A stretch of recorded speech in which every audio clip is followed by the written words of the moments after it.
All right, let's get into the story on how I pretty much destroyed my joiner. I've had this joiner for 20 years. It's a Powermatic. It's a 6-inch 54A Powermatic.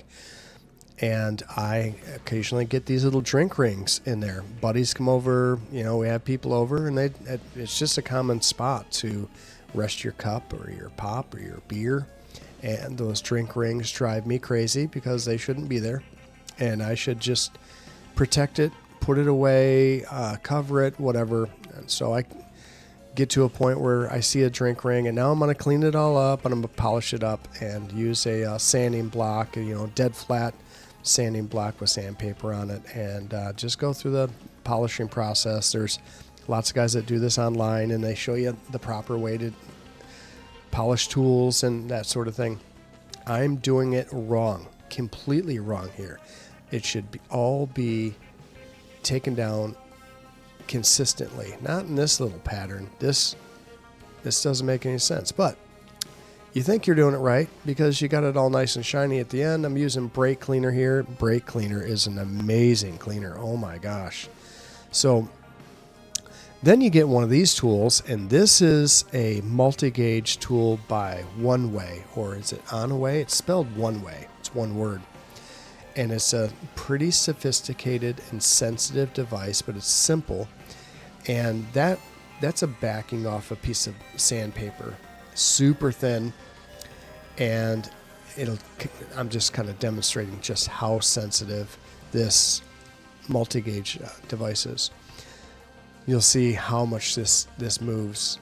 So, it's quite a bit. So what's happening here is over time, I would polish this and clean it up in a manner that was I'm just trying to get out the drink rings, not really realizing that I'm digging a ditch into the outfeed table, which is a problem because when you set your knives, you will run this multi-gauge across your outfeed table onto your knife, and that foot is riding along the edge of your knife, and it should never come off zero. But if your outfeed table has a dip in it, like mine does, then that's impossible to do.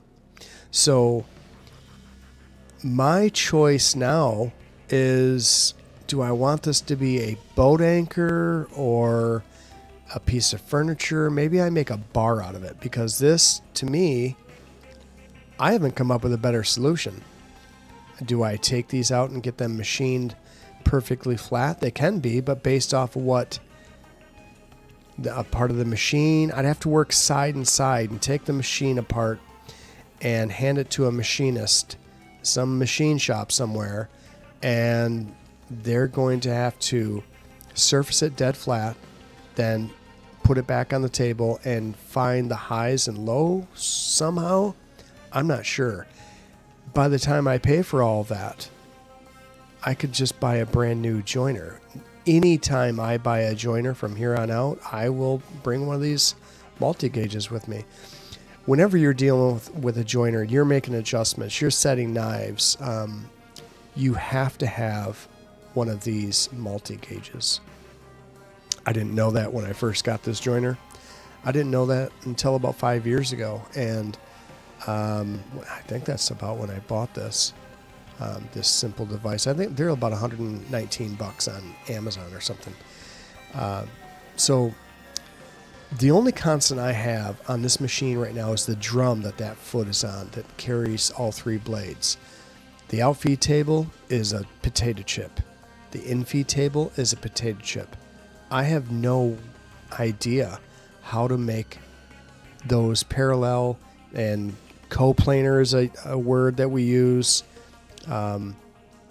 with that drum. The outfeed table and the infeed table are potato chips compared to that drum. But I don't know if there's a way to transfer that geometry from the drum to the outfeed and infeed table.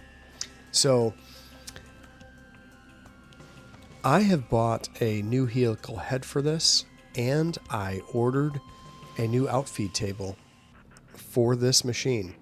It never came, so I asked for my money back. I'm pretty sure that this machine is just a boat anchor or a bar or something. It's just a piece of furniture. I can mill stuff up on edge, but I cannot lay boards flat and have them come out the way that I intend them to. So this video is a warning. When you have a joiner, you're going to want to clean it up, but you've got to pay special attention to what method you choose to use on cleaning it up, and everything's got to be flattened perfectly consistent, or leave the darn drink rings in them. Maybe just wipe it off, or beat the hell out of anyone that puts a drink on your joiner, because it is problematic. This mistake, I had no idea, but it's going to cost me a new joiner.